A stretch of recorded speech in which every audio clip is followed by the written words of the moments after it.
This is Art Television.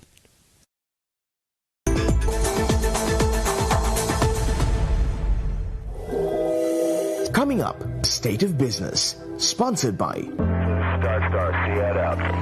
IWS Aviation.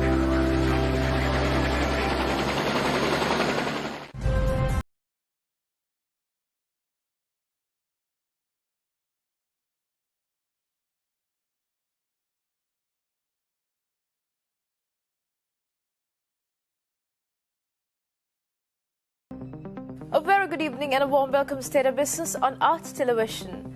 I'm Shaina Ali and let's have a look at the headlines first. Government approves 5 new airlines into Sri Lanka. Development, education and non-violence will be assured in the northern province, new governor says. News in detail. Tourism Minister Prasanna Ranatunga said the government has approved 5 new airlines to operate into Sri Lanka before the end of this year. Minister also said that the new airlines planned to operate into Sri Lanka are a reflection of the efforts made by the Tourism Ministry held internationally to revive the industry post-pandemic. Tourism Ministry in a statement said that Sweden's Edelweiss will operate a weekly flight and Russia's Aeroflot twice a week from the 1st of November, while Air France will fly 3 times a week from the 3rd of November. In addition, from the first week of December, Russia's Air Azur and Italy's Neos Air will fly twice a week to Colombo. The Minister Ranatunga pointed out that the operations will be made subject to strict health guidelines. He also said that the aim is to enhance foreign earnings through the revival of the tourism industry and contribute to the national economy. He said international travel has begun following the administration of the vaccine against COVID-19 globally. Nearly 16,500 tourists have arrived in the country during the first 24 days of October, boosting hopes for the crisis-ridden industry. The initial arrival figures were released by the Tourism Ministry this week, and industry sources said the number was the highest for a 24-day period.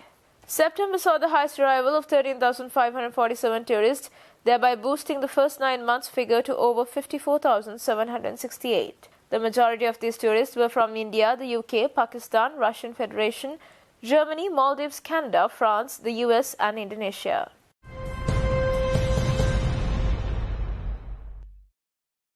Prime Minister Mahinda Rajapaksa expressed appreciation for China's continued support when the ambassador of China to Sri Lanka, Kee Zeng-hong, called on the Prime Minister at Temple Trees yesterday. In return, Ambassador Zeng-hong also congratulated Sri Lanka on the success of the vaccine drive in the country and assured continued support. Prime Minister's meeting and appreciation came as India's intensified push to deepen diplomatic, cultural and people-to-people relations with Sri Lanka amid an indirect geopolitical Cold War between US-Indian ally and China in Sri Lankan territory. China has become Sri Lanka's top lender since the end of a 26-year war in 2009. China helped Sri Lanka financially and with ammunition for Sri Lanka to end the war. China has invested and lent billions of dollars to Sri Lanka and controls the key Hambantota port, a container terminal in Colombo port, where India accounts for around 70% of the transshipment business and owns the reclaimed port city, the largest foreign direct investment in Sri Lanka. The expanding Chinese investment and commercial ventures have raised concerns among India, the US, Japan and some Western nations over the possibility of China using Sri Lanka for its military purpose. Prime Minister Mahinda Rajapaksa thanked the Chinese government for supporting Sri Lanka in the fight against the pandemic and the vaccine effort. The ambassador also reiterated that the bilateral currency swap agreement between the People's Bank of China and the Central Bank of Sri Lanka, amounting to 10 billion yuan, would help reinforce global investor sentiment and enhance confidence in the Sri Lankan economy.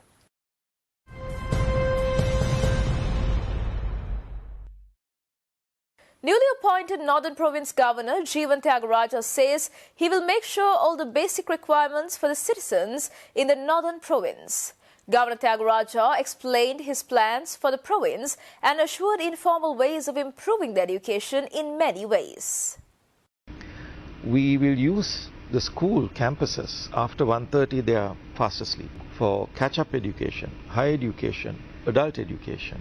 if you look at the south, not everybody is a house owner, not everybody is a landowner. But we all need to ensure that everybody lives in a decent, dignified shelter. Decent, dignified shelter.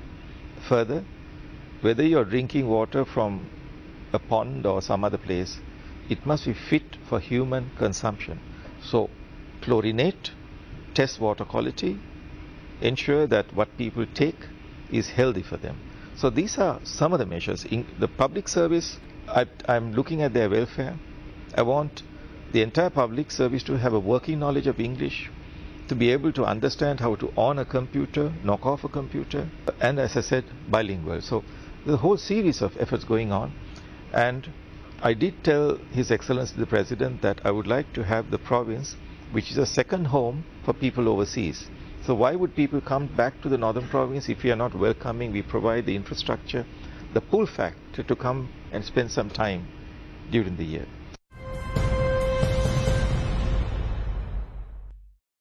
Stay tuned for more news right after this commercial break.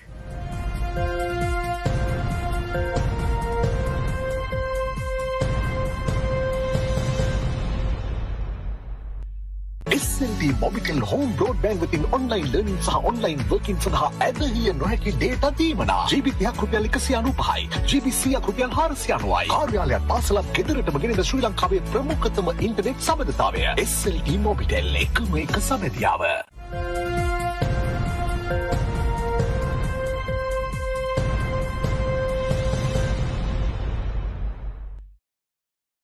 Welcome back after the break. Newly appointed Northern Province Governor Thiagaraja also said that the province will be reigned by non-violence policies and measures instead of violence. He also added that the primary focus will be directed on the children's and sports activities in such efforts.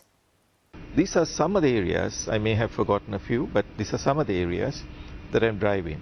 We are spending a lot of energy on ensuring that children have space to play, that sports, malls, leadership. We're looking at recruitment to the police service. We're looking at drug rehabilitation. But I must also emphasize the idea that you can have revival, the idea that you can promote extremism, the idea that you can do drug business, human smuggling, or that you're interested in cutting people's hands. No, that's not possible anymore in that province. That is not possible. If it happens, I'll take it that I have failed personally, and that if somebody cuts off somebody else's hand, that I have cut my own hand off. So that's a no-go. I would say just forget about it, go somewhere else, not in the northern province. So we are focused on making the northern province the best in the country. Governor Jeevan Thiagaraja also said that poverty alleviation will be a major topic in his plans, and he has already appointed a management team for the purpose. Adding further, he also invited media to be eye-openers of their endeavours. I've created a management team, and the management team consists of the Chief Secretary, Governor Secretary, 5 GAs, and the secretaries to the ministries. So I've said, look, you're the team, I'll be behind you. Additionally, I have met with the tri-services and the police, and we have real-time coordination and action. I have reviewed all 5 districts with the district secretaries. I'll be reviewing all the line ministries very soon, potentially next week. Instructions have been issued on certain specific areas already. Timelines have been given on when to achieve what. We are moving, there's no question about it. And my message is, you're the team, I'm the manager.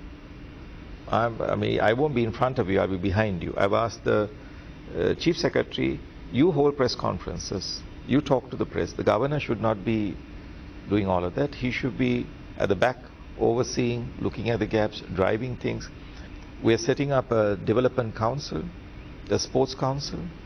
We're looking at poverty alleviation seriously. We're moving very fast, no question about it. But at the same time, I've told the press, you're the eyes and ears. I want you to criticize us. Tell us what our shortcomings are.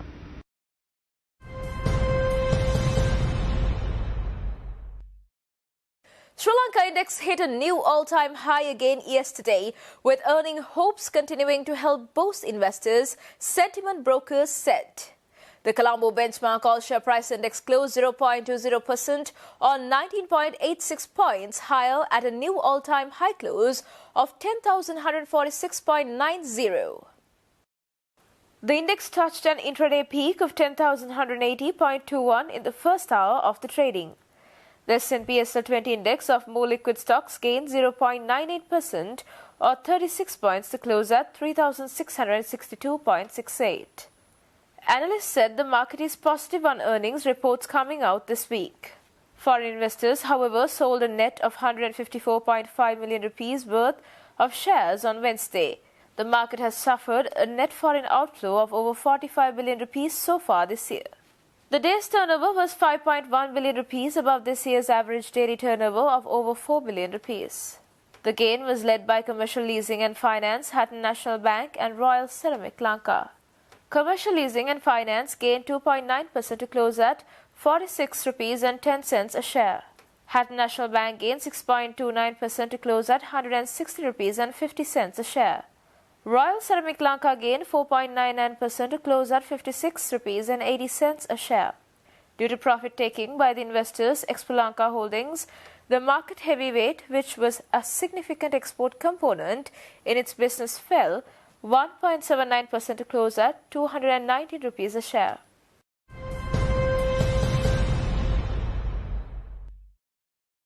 Stay tuned for stock updates.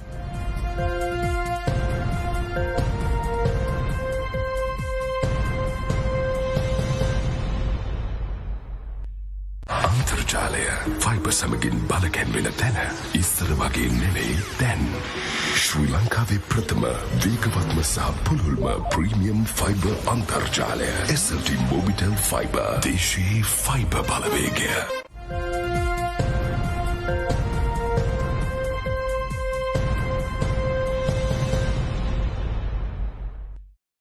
Trading at Colombo Stock Exchange ended on a negative note today. The all-share price index dropped by 9.05 points to close at 10,137.8, by 6.14 points to close at 3,692.58. The turnover was 4.1 billion rupees at our forex rates.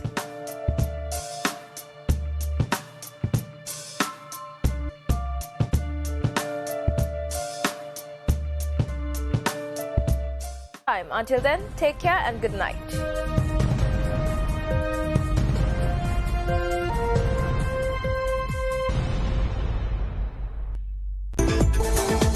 State of Business was sponsored by Aviation.